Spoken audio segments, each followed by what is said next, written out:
Hello students, how are you all? So today we are going to start our history chapter 10, which is caste reform movements. In this chapter you will study about the caste system and social reforms 18th century, reform movements in eastern India, reform movements in western India, reform movements in southern India. The caste system and social reform 18th century. From the period of later Vedic age up to the 18th century AD, Indian society was divided into many groups on the basis of caste. The three upper castes, the Brahmins, the Kshatriyas, and the Vaishyas were privileged and took part in all the religious and social work. The fourth, the Shudras, were prohibited from mixing with the general people doing any religious ritual. Some subcaste of the Shudras were supposed to live outside the villages as they were declared untouchables. They were not allowed to drink water from the wells of the upper caste people. The caste system has been an evil in our society. Many reformers of the 19th century took the responsibility of eradicating caste discrimination and kindled the spirit of nationalism. Close contact with Western sciences, literature, and thought changed the mindset of the masses. In the beginning, only the elite classes were campaigning against discrimination of the so-called low caste, but later the lower caste rose against social injustice and evil in the Indian society.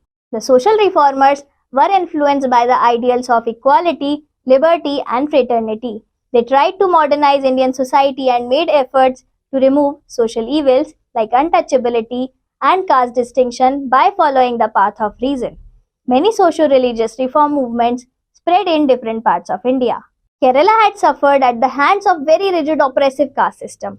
The social and economic status of a person was determined by his position in the caste hierarchy in Kerala. In the princely state of Kochi and Travancore, the governmental positions were denied to lower caste and non-Hindus. Reform movements in eastern India. The reformers of that period criticized caste inequalities. Raja Ram Mohan Roy realized that the reforms of Indian society had to be preceded by a reform of Hinduism itself. He realized that to break free from the shackles of the caste system and meaningless rituals of religion, people should be introduced to the original text of Hinduism. Thus, he took up the task of translating the Hindu scriptures into Bengali. Ishwar Chandra Vidyasagar and Swami Vivekanand also criticized the practice of untouchability. Reform movements in Western India. Gopal Hari Deshmukh, Jyotiba Phule, Ramakrishna Bhandarkar, M.G. Ranade and Ramabai Ranade were the prominent reformers of Western India. This is the image of Jyotiba Phule. Jyotiba Phule was a social reformer of Maharashtra. His organization Satya Shodhak Samaj worked for the upliftment of the low and oppressed classes. He was against the dominance of the Brahmin priest. Phule considered education as a means of liberation and started a special school for the underprivileged classes. He was closely associated with Lord Bethune, who started the first school for girls in Calcutta in 1849. This is the Bethune College.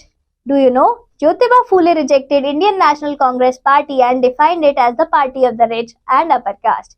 Reform movements in southern India. A popular leader committed to caste reforms was a Kandakuri Veerasalingam, 1848 to 1919.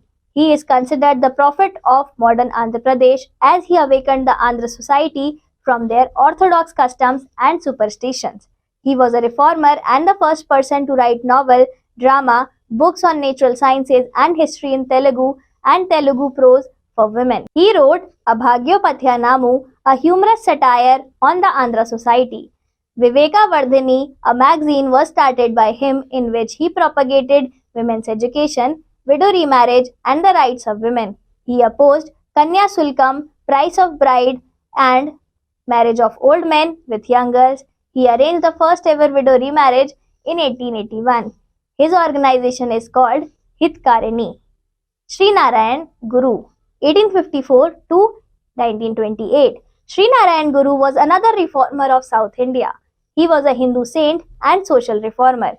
He was from the Ezva community of Kerala. Sri Narayan constructed alternate temples and propagated for one god, one caste and one religion. He opposed conversion to other religions as the way to escape from suffering.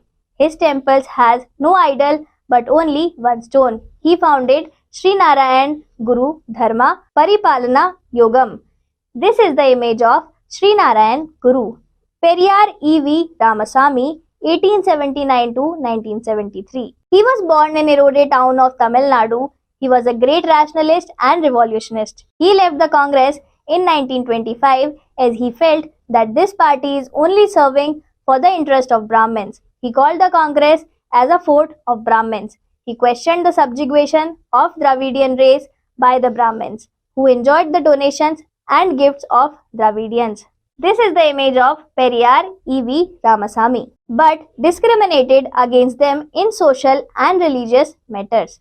Periyar was a strong supporter of Dravidian culture and launched a self-respect movement in 1925.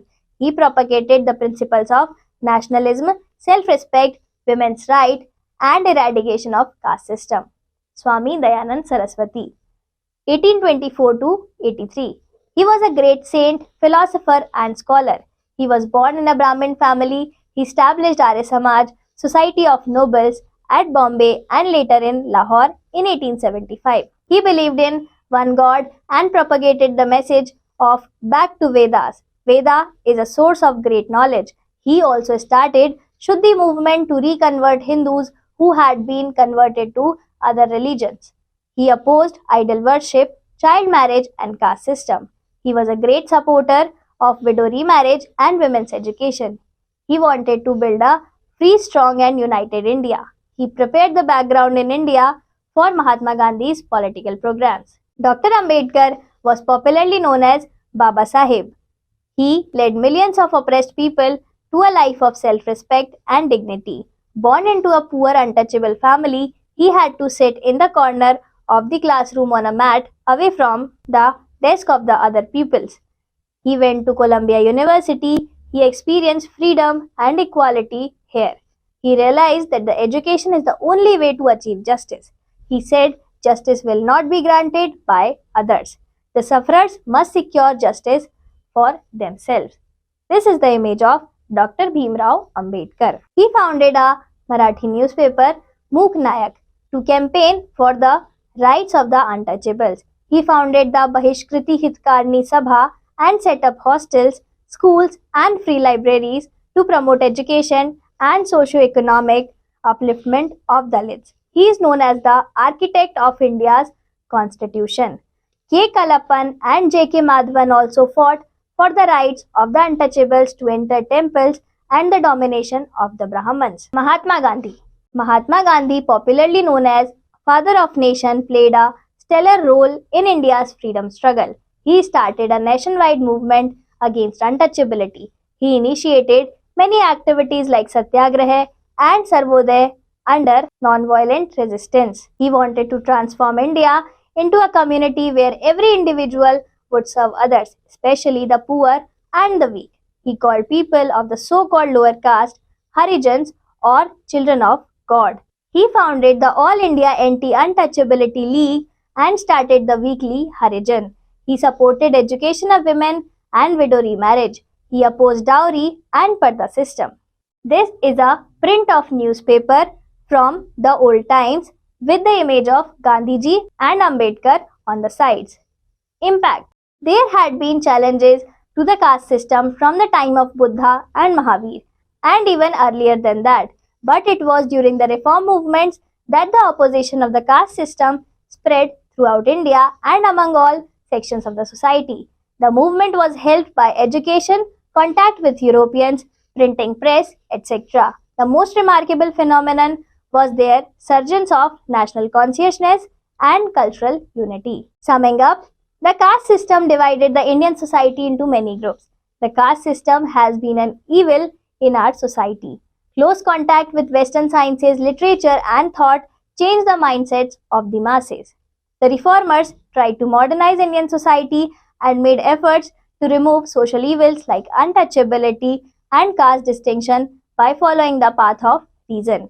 Gopal Hari Deshmukh, Jyotiba Phule, Ramkrishna Bhandarkar, M.G. Ranade and Ramabai Ranade were the prominent reformers of Western India. Mahatma Gandhi started a nationwide movement against untouchability. Thank you class. Let's meet in the next chapter.